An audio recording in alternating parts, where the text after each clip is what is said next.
భగత్ సింగ్ ఎప్పటికీ ఆరని ఎగిసిపడే అగ్నిజ్వాల, ఎన్నటికీ ఆగని విప్లవ శ్వాస, ఈ దేశపు హృదయస్పందన.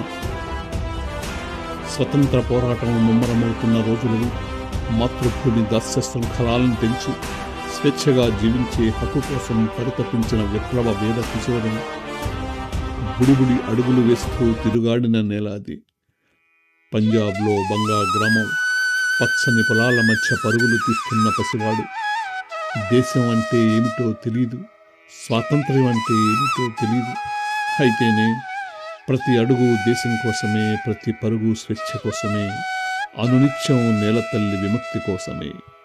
ఎక్కడిది స్ఫూర్తి? ఎవరు రగిలించారు ఈ చిన్ని హృదయాన్ని? దేశం కోసం బతకమని, దేశం కోసం చావమని. తండ్రి కిషన్ సింగ్ దేశాన్ని ప్రేమించే కుటుంబం, స్వేచ్ఛ కోసం పరితపించిన హృదయాలు అవి. 1919 ఏప్రిల్ 14 జలియన్ వాలా బాగ్ నెత్తుటి పూలు నేలతల్లిపై పరుచుకున్న రోజు.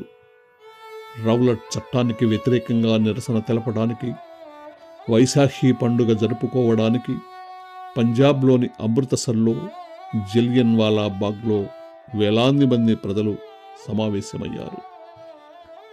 అమృతసర్ సైనిక కమాండర్ జనరల్ డయర్ ఎటువంటి హెచ్చరిక లేకుండా నిరాయుధులైన ప్రజలపై 10 నిమిషాల పాటు నిరంతరంగా కాల్పులు. ఈ దారుణమైన కాల్పుల్లో 1000 మందికి పైగా అసువులు బాశారు. రక్తంతో తడిచిన నేల. 12 ఏళ్ల వయసు కూడా లేని భగత్ సింగ్ ఒక్క క్షణం నెత్తుటి భూమిలో వంగాడు. ఆ కళ్ళల్లో కన్నీళ్లు లేవు. నెత్తిటిలో తడిచిన మట్టిని ఒక చిన్న సీసాలోకి ఎత్తుకున్నాడు. ఈ నెత్తుటి తర్పణానికి న్యాయం జరగాలి. మౌనంగా అతని హృదయం ఘోషిస్తోంది. హృదయం నిండా ప్రతీకార జ్వాల. లాహోర్లో నేషనల్ కాలేజ్ పుస్తకాలే అతని స్నేహితులు.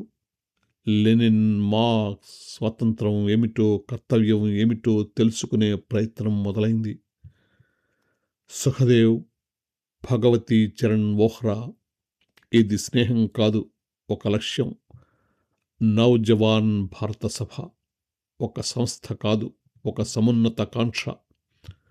అది 1928. సైమన్ గోబ్యాక్ నినాదాలతో మార్మోగుతున్న ప్రజా సమూహాలు, జేమ్స్ స్కాట్ నేతృత్వంలో విచక్షణ లేకుండా దాడి చేసిన పోలీసు ముఖ, భీకర లాఠీ చార్జ్, లాహోరు వీధులు రక్తసిక్తం. పంజాబ్ కేసరి లాలా లజపత్ రాయ్ దేహం ఛిద్రం.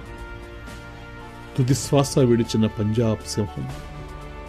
పక్కనే మౌనంగా అగ్ని కురుస్తున్న భగత్ సింగ్ కళ్ళు. అది మరణం కాదు, నిప్పురగిలిన అగ్నికణం. ప్రతీకారం కోసం రహస్య సమావేశం. భగత్ సింగ్, సుఖదేవ్, రాజ్గురు.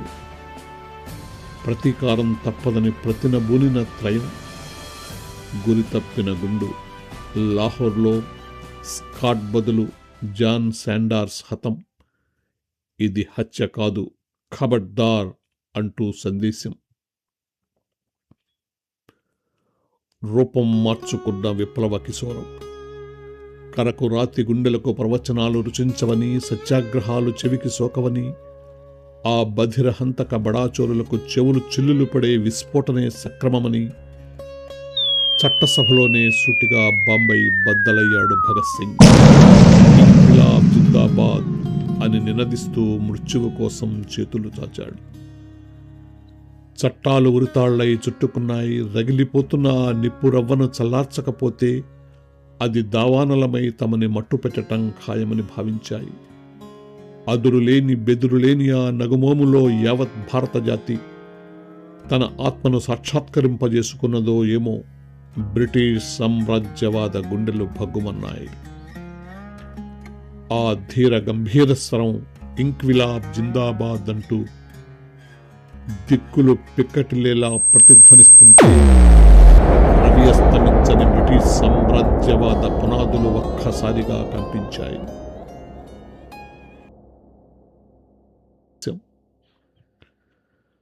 1931 మార్చ్ 23 ఉరికంబం వైపు నడుస్తున్న ముగ్గురు యువకులు, భగత్ సింగ్, సుఖదేవ్, రాజ్గురు. ఉరితాడును ముద్దాడిన వీరులు వాళ్ళు. భయం లేదు, పశ్చాత్తాపం లేదు, కేవలం ఒక చిరునవ్వు. అసుర సంధ్య వేళ సట్లెజ్ నది ఒడ్డున ముగ్గురి దేహాలు. దేశం కోసం దేహాన్ని తృణప్రాయంగా త్యాగం చేసిన త్యాగమూర్తులు వాళ్ళు. షరతులు లేకుండా దేశాన్ని ప్రేమించి అమరులైన నిజమైన దేశభక్తులు వాళ్ళు. భగత్ సింగ్ ఒక ఆరని అగ్ని జ్వాల, నిరంతరం స్ఫూర్తినిచ్చే వెలుగు హేళ, ఎన్నటికీ ఆగని ఈ దేశపు హృదయ స్పందన. ఇంక్విలాబ్ జిందాబాద్.